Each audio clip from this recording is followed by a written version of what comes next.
હાલ ફિલહાલમાં ચોમાસાના કારણે અમુક રોડ્સની પરિસ્થિતિ પંચમહાલ જિલ્લામાં થોડી ડેમેજ થઈ છે.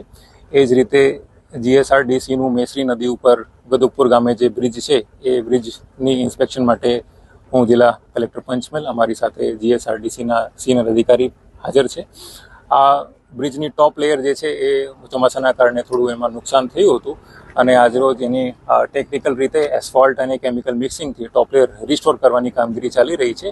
એ તાત્કાલિક ધોરણે પૂર્ણ કરી દેવામાં આવશે. સર, આપે મુલાકાત લીધી, શું સૂચના આપી છે?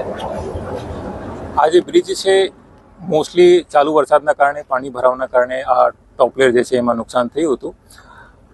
પહેલાં તો આ ટોપ લેયર એસ્ફોલ્ટ જે છે એ સંપૂર્ણ રીતે રિસ્ટોર કરવામાં આવે. બીજી રીતે ટેકનિકલ સાઇડથી જે સિનિયર ઓફિસર પ્રેઝન્ટ છે એ પણ ઓવરસી કરી રહ્યા છે કે ભવિષ્યમાં પાણી ભરાય તો એનું સારી રીતે નિકાલ થઈ જાય.